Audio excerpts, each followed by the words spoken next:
Hi, good morning, Miss. How are you today? I hope you are fine. I'm Aliya Natasya, a third year dental student. So, for today's session, it is for oral hygiene instruction, and I will further explain to you regarding what periodontal health is, the periodontal diseases, the causes related to it, as well as connecting it with your current periodontal condition. So, let's start now. So the first thing is I will be explaining about the anatomical structures of the normal periodontium. So the periodontium consists of the tissues that surround and support the teeth, maintaining them in the jaws in a healthy state. It is composed of four anatomical normal components. So the first one is gingiva, which we know as the gum. It is part of the oral mucosa that surrounds the cervical portion of the teeth and cover the bone, and it is divided into the free, attached, and interdental gingiva. So in a healthy, it forms a tight collar around the tooth. So next we have the periodontal ligament, PDL. It is a specialized connective tissue that is located between the cementum and the alveolar bone. And it consists of the collagen fiber bundles, blood vessels, nerves, and cells. And it functions to provide attachment, support, shock absorption, as well as sensory function. And then next we have cementum. It is a mineralized tissue covering the root surface of the tooth. It provides attachment for the periodontal ligament fibers and contribute to tooth anchorage within the alveolar bone. And lastly is the alveolar bone. Is the bone that forms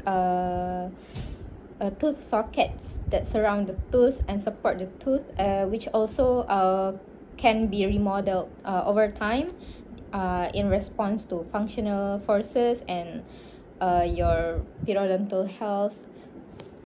So you have known all the anatomical structures of the periodontium. So I will be explaining what periodontal health actually is. So it refers to the health of the tissues that support and hold your teeth in place, including the gums, periodontal ligament, and the jawbone that I have mentioned just now. And when these tissues are healthy, the gums are firm, the gums are firm and pink, they don't bleed easily, and teeth are in stable condition. So good periodontal health means there is no inflammation, infection, or bone loss around the teeth, which shows that you have a very good periodontal condition.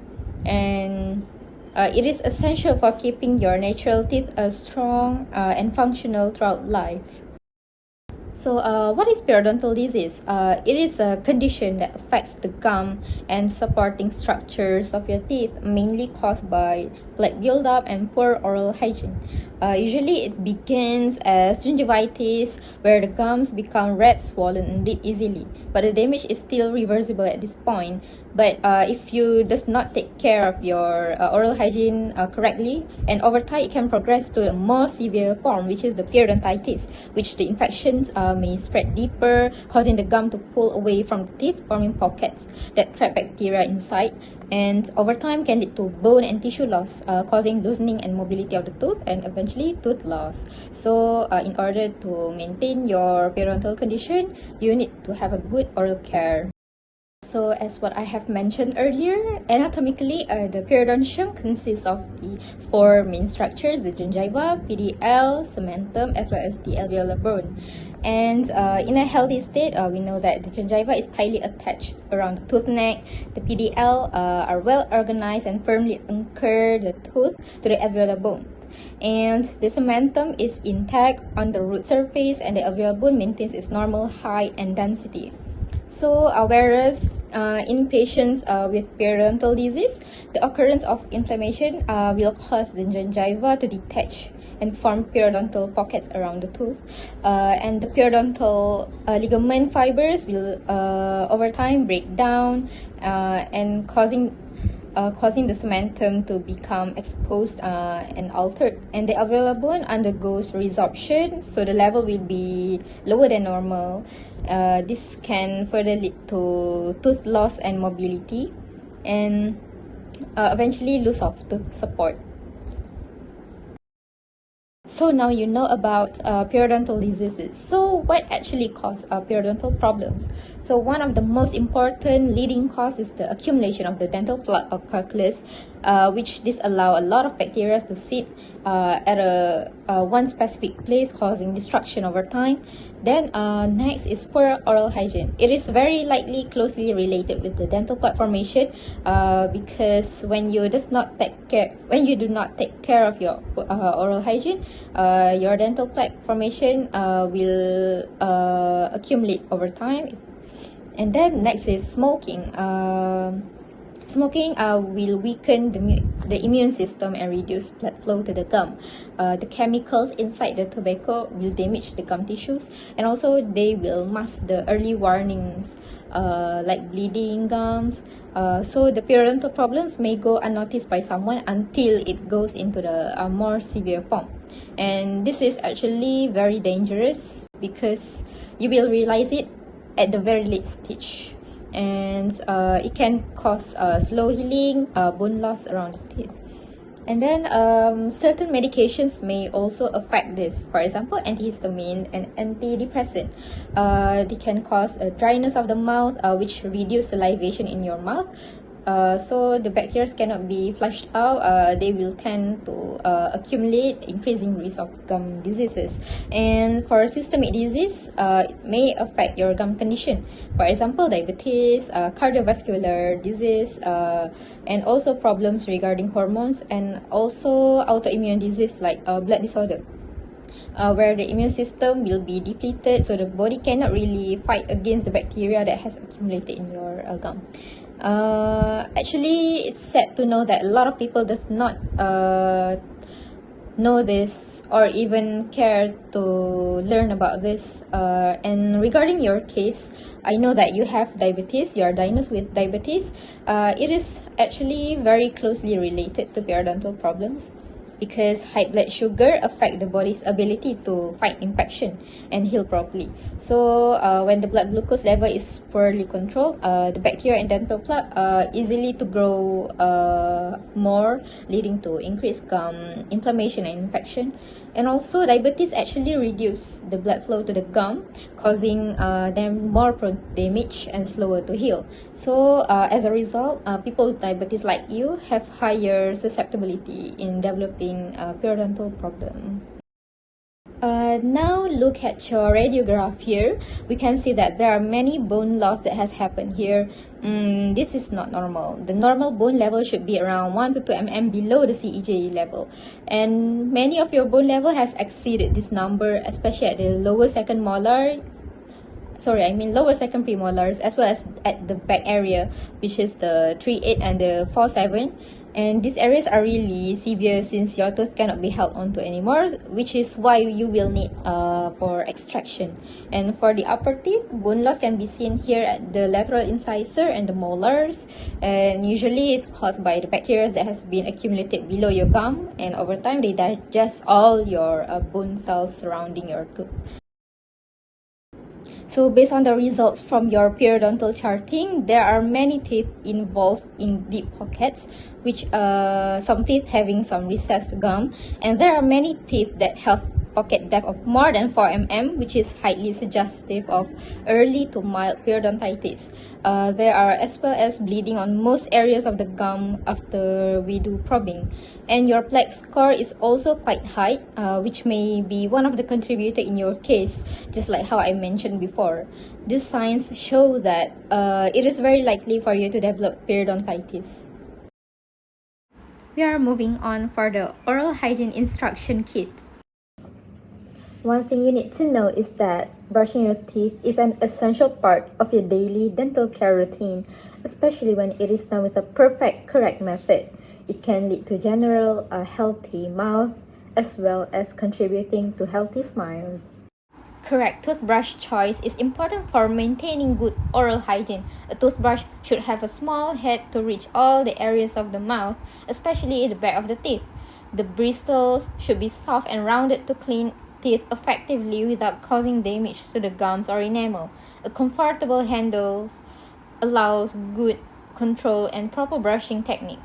Using a good quality toothbrush helps remove plaque efficiently reduces the risk of dental caries and gum disease, as well as preventing gum irritation. Therefore, choosing the correct toothbrush is important in maintaining overall oral health.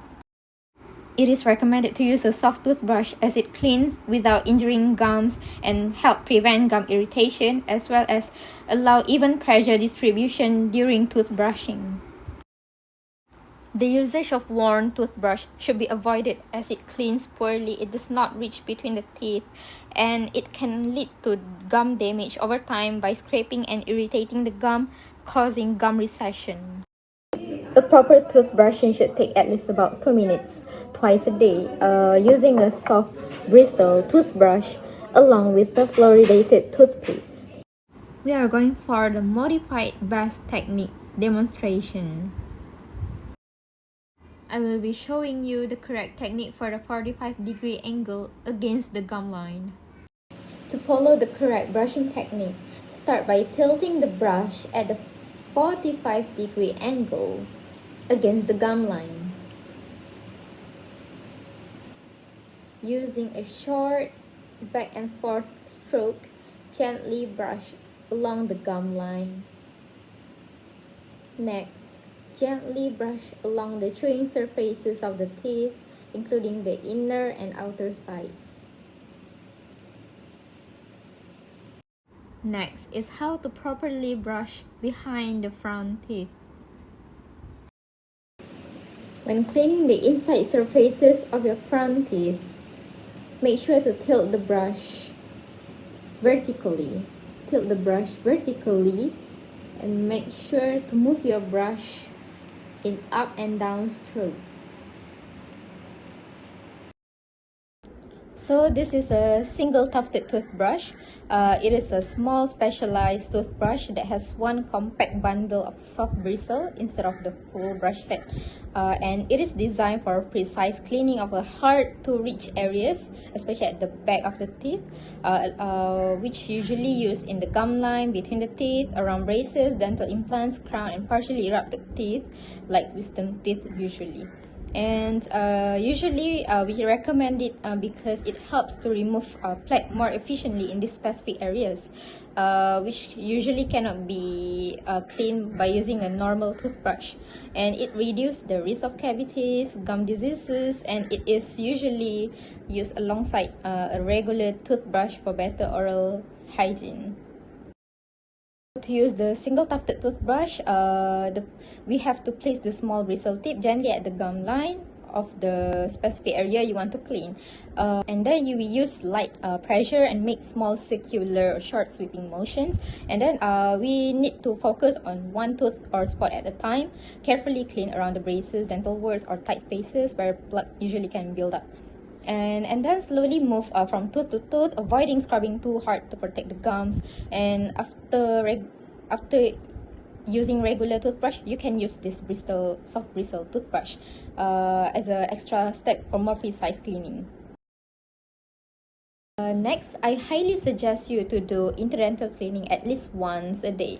Interdental cleaning is the process of cleaning the spaces between your teeth that a regular toothbrush cannot really reach, and it helps remove all the plaque and food particles between your teeth, thus reducing the risk of developing gum disease and cavities.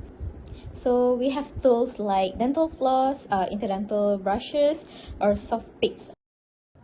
This is the finger floss and the floss pick.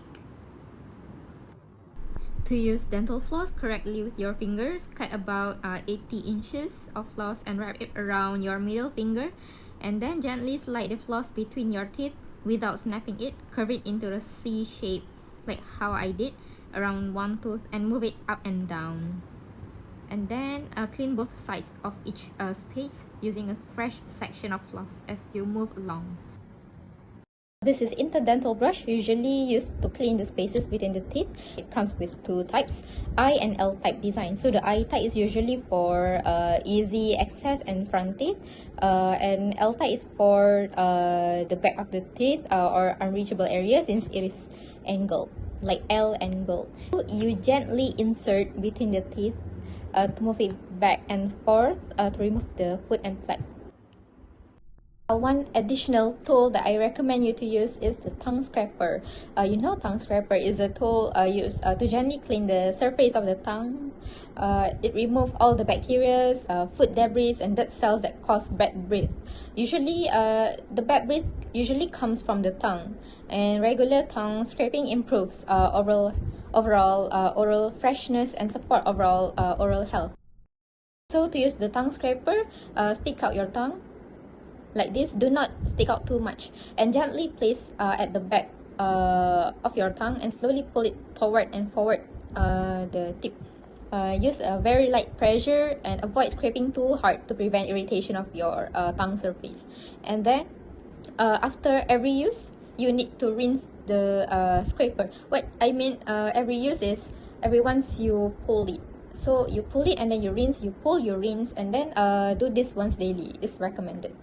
So Miss, after I have guided you regarding the oral hygiene instruction, so I'm also here to recommend you some periodontal treatment, focusing on stopping the disease progression and improving your overall gum health. And the treatment include scaling and root planing, which we will do deep cleaning to remove all the plaque and tartar above and below your gum line.